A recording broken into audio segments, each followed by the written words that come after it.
Not yet. So I'm going to just go ahead and introduce myself. And I really appreciate you folks braving this weather. I'm from Oakland, and it was abysmal when I left, and I was thinking I was flying into sunny San Diego. And the plane ride was scary, to say the least. But anyways, I do appreciate you guys coming out today. I'm just going to give you a very brief rundown of my background. I'm an ONOW certified olive oil sommelier. What does that mean? It means I passed a rigorous set of trials to be certified by the ONOW, which is the oldest and most prestigious school for olive oil sommeliers in the world, and it's in Italy. It was a 3-day course. I had to study extensively for it. It was, without belaboring it, it was putting 1 million blind samples into order by categorizing by intensity of defect. We had 20 samples in every trial, and we had to put them exactly in order by identifying the defect and how strong the defect was. We had to identify what cultivars were in every category. And then we also had to identify positive attributes. So it kind of parallels with some of the wine trials to become a sommelier for wine. There are only 20 of us who are certified in all of North America, and I'm happen to be one of those people who passed it. I'm also the corporate chef for Veronica Foods company. I do R&D, and I develop products and write recipes that use all of the products in this entire room. So I can talk about the culinary aspects of olive oil, as well as the chemical aspects of olive oil and the sensory attributes of olive oil. So today, in this first session, we're going to actually get into the sensory, a light sensory course. I won't ask you to try 20 samples back to back for a full day of testing samples, but we're going to do what I call a very light flight of olive oil. There's going to be 4 oils in the tasting. And then I'm going to talk a little about the new things that are happening in the olive oil world, such as the fact that olive oil is now coming out of 2 hemispheres, whereas 15 years ago it was just 1 hemisphere, 1 place on the planet, and you had to wait a full year to get your olive oil fresh again. Now we can get it from 2 places.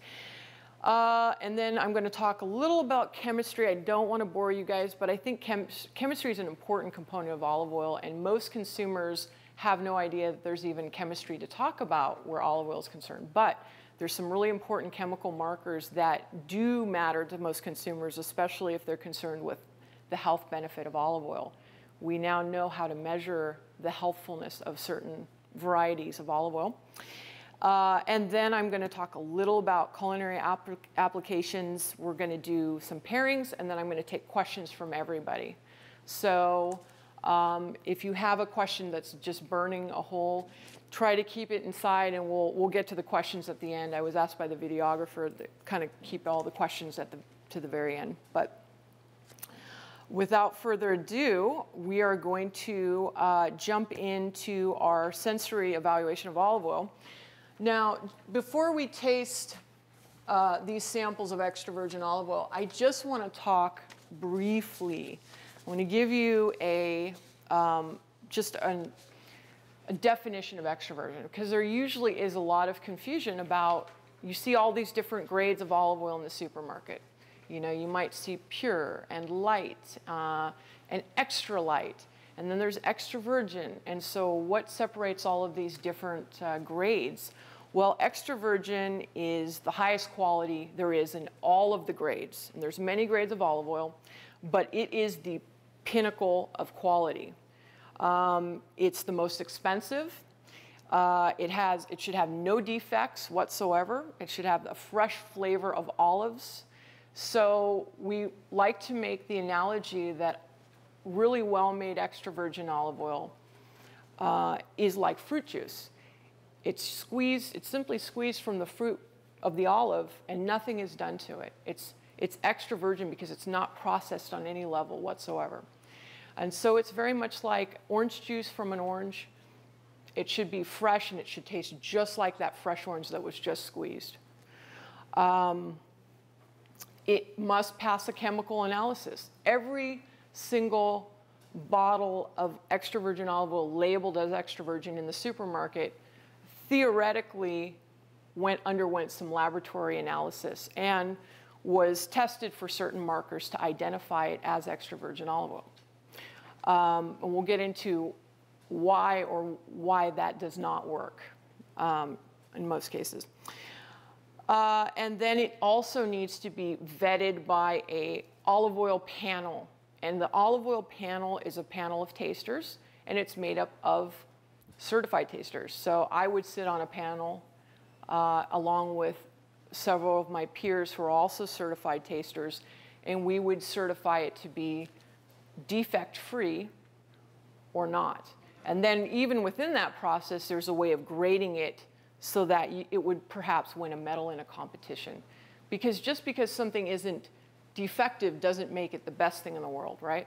So there's actually a process to talk about really, really high quality olive oil within that extra virgin category. So that's basically it.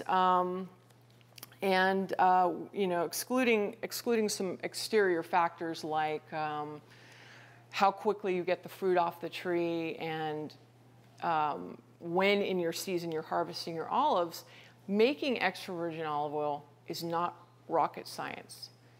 If you have good fruit and you take care of it and you crush it quickly, you can usually make pretty good extra virgin olive oil.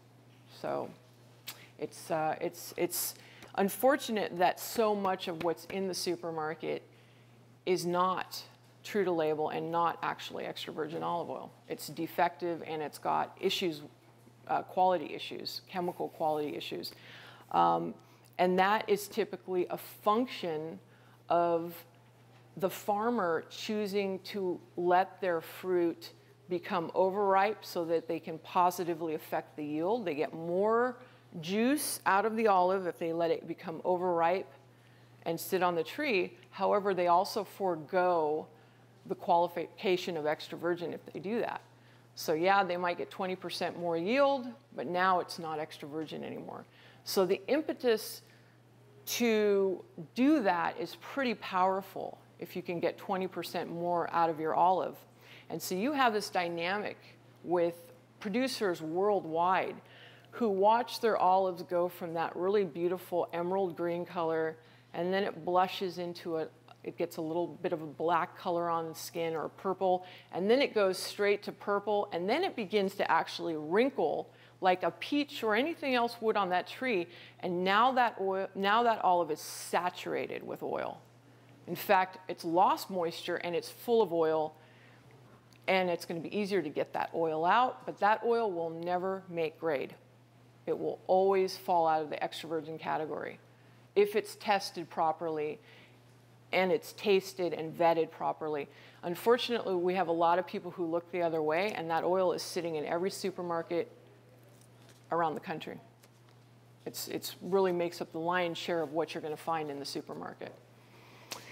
All right, so I guess we can jump into our tasting, and you know, because I can sit here and explain to you how it's supposed to taste, but once we taste it, that's really the proof positive that we need to understand. So we're going to be tasting the oils that are on the front sheet of your little handout there. And the way an olive oil tasting works is that you always want to taste your most delicate oil in the flight, number one, and then you move up with intensity. So basically, the more flavor and the more sensory attributes it has, it would go later and later in the tasting flight. And before we taste, by the way, everyone, I'm going to teach you how to taste like an expert. So just like with wine, there's a protocol you would, and once again, I'm not a wine expert, but I have been to a couple of wine tastings. And you swirl your glass and you smell it, and then you're really trying to open it up, right? You're trying to get the aroma of the wine before you actually sip it. Well, olive oil is the same way. We are going to open it up, and the way we're going to do that, if everyone has their sample number 1, so we're going to heat it. So you're going to actually need 2 hands to do this.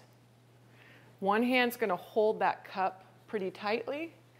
The other hand goes on top, and I'm just going to rotate it. My hands are extremely cold, and so this might take me a while, but what I'm trying to do is generate a bit of friction here to heat that oil up. And the purpose of heating it up is that we begin to release the aromatics in the oil. The phenols, which contribute the flavor of the olive oil, are very susceptible to heat. This is why you hear people running around saying never heat your olive oil up, because it, you know, they're right in the sense that you will begin to destroy those phenols. But we're going to do it in a very gentle manner, and I'm keeping my hand on top so that they're trapped inside the headspace of the cup. Okay? Does that make sense? Yeah. All right. And after we've heated this oil up a little bit, the next step is we're going to stick our nose in the cup, and we're going to really deeply inhale the aroma of the oil. And the first oil we're tasting is a brand new, it's a fresh oil, so it's an olio nuovo. We call oil that's made within 3 months of its crush date olio nuovo. It's very fresh. It's from California. It's certified organic. It's an Arbasana. I believe this oil came from, I want to say Marysville, so the Sacramento area. That's a very large area for growing olives and processing for olive oil. All right, so next step, you want to just inhale and see how much of that aroma you can get. And it's got a very delicate nose. So once again, this is a very delicate buttery oil, and I'm not perceiving too much of a nose. But I'm getting some, for me, this oil has a green almond characteristic, and it has a little bit of artichoke in it.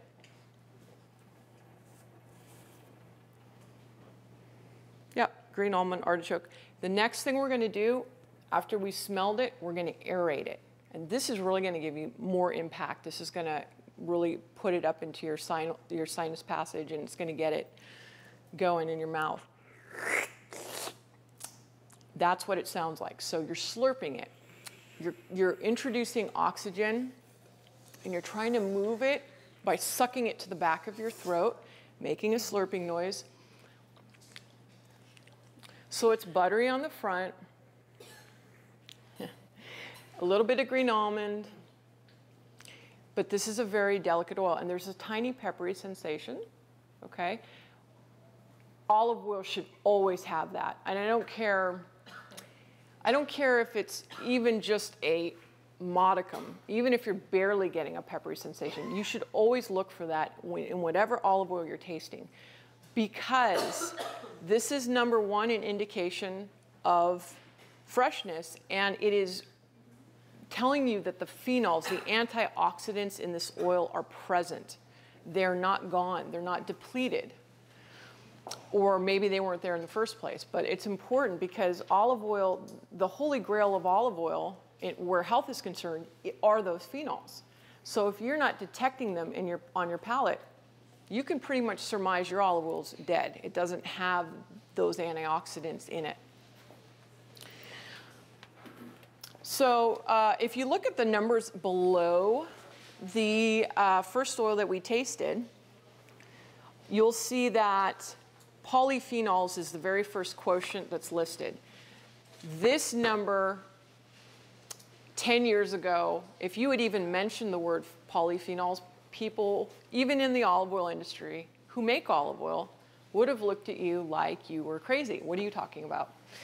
Polyphenols are now beginning to be measured in olive oil.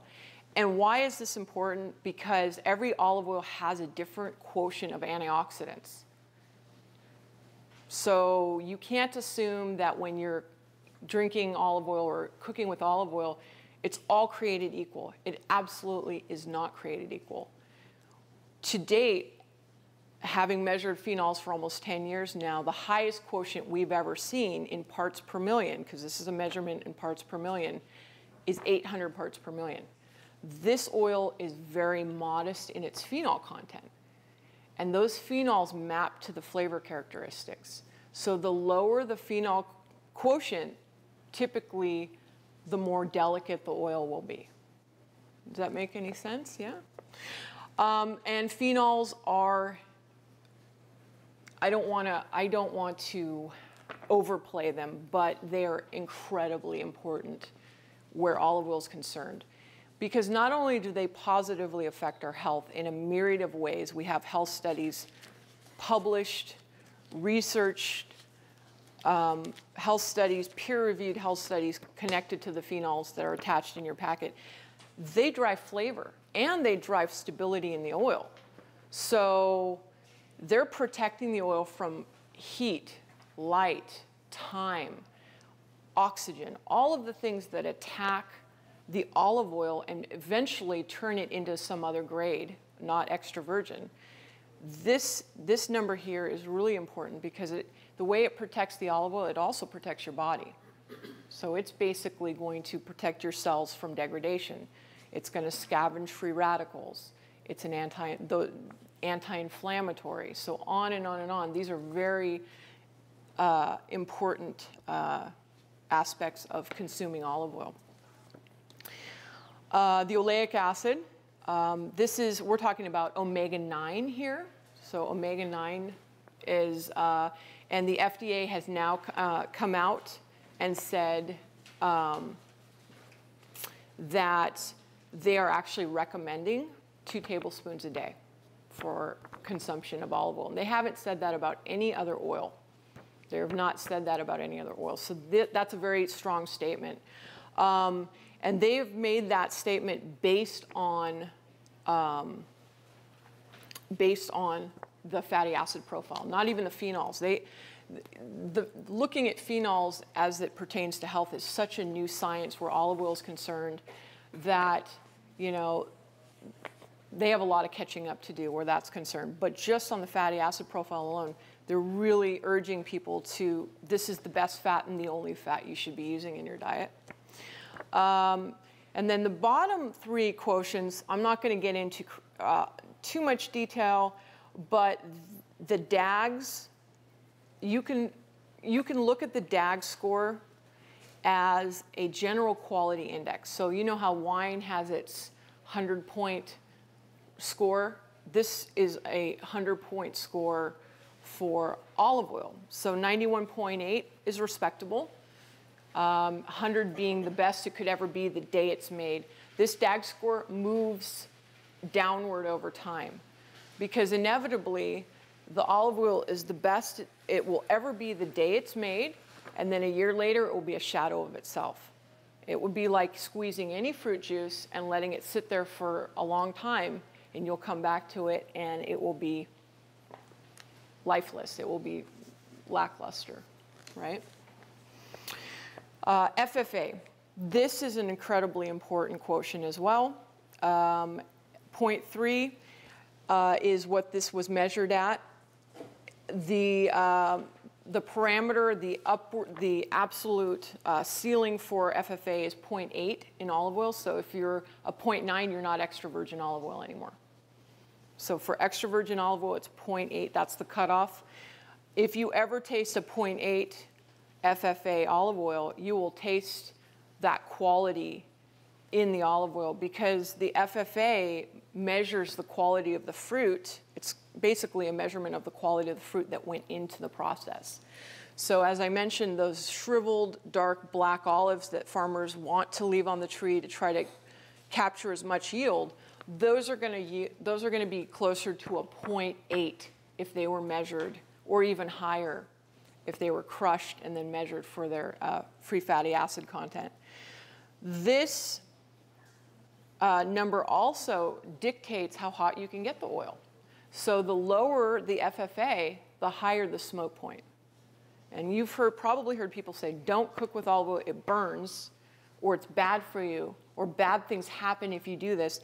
The reality is that if you cook with the junk, I'm just going to say it, the junk that's in the supermarket that's a 0.8 or even higher, it will burn at a very low temperature.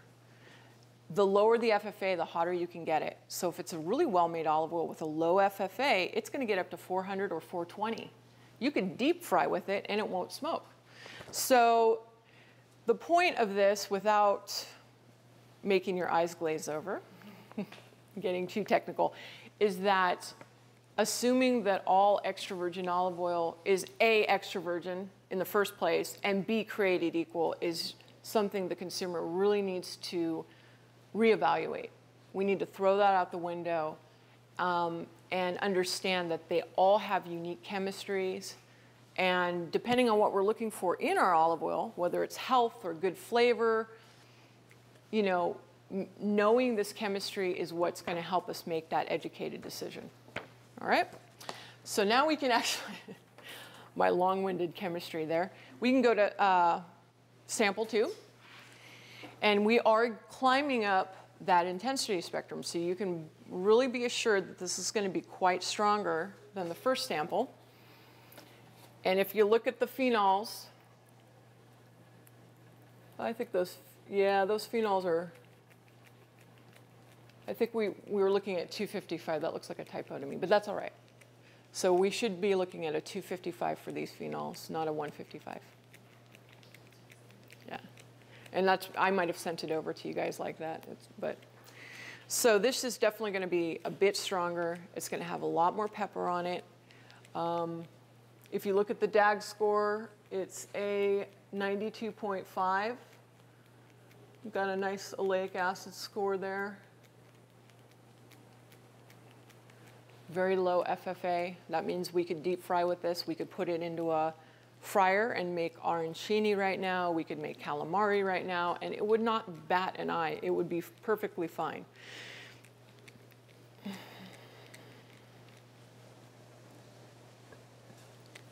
For this oil, I'm getting a much more pronounced green note on the nose.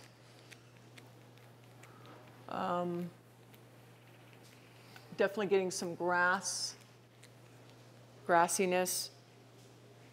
Maybe a little bit of a green apple peel characteristic. Oh yeah. That is green. So you mowed your lawn and you're smelling the fresh cut grass. You're smelling a Granny Smith apple peel that came off the apple. Very herbaceous, maybe a little bit of fennel in there as well. And the pepper is really hitting the back of my throat in a much more pronounced way. And it's kind of building, it's a crescendo. It's a little bit of a delayed, yep.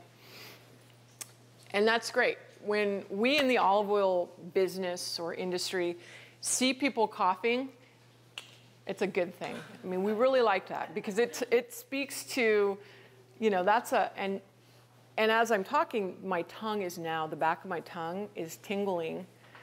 So the anti-inflammatory properties of this oil are amazing because it's numbing the back of my tongue right now. So we know for a fact that people who have arthritis and joint issues, olive oil is an extremely powerful nutraceutical for combating inflammation in your body. And this tingling I'm getting on the back of my tongue is a great indicator of that. So this is an Arbequina. It is brand new harvest, so it was from the most recent crush in Spain. We're calling it medium intensity. It's early harvest. It's got, it's fruity and herbaceous, mid-grass herbal notes. I'm gonna say apple peels in there, a little bit of an apple peel characteristic. Lingering pungency. I absolutely agree with that. Pungency is another word for pepperiness, the peppery sensation that this oil gave us. And very little bitterness. So what contributes to the pungency in olive oil? There are a few different antioxidants that do that. One of them is oleocanthal. It's a compound that's only found in extra virgin in olive oil. And one of them is oleoropin. and there's also hydroxytyrosol. There's over 200 different compounds that make up the family of polyphenols. It's plural because there are so many compounds that make it up. And some of them are extraordinarily powerful. Hydroxytyrosol is one of the most potent antioxidants. So if you Google that, write that word down, hydroxytyrosol. It is found in olive oil, and they're trying to work on ways to extract it right now out of olive oil and use it just by itself, you know, be able to put it into some sort of powder form because it is so powerful. My thinking on that is just consume really well-made olive oil that has a lot in it, you know. But anyways. So do you guys like that oil? Pretty good? Yeah. Now the next one, we're really going to be pushing the limits here. Number 3.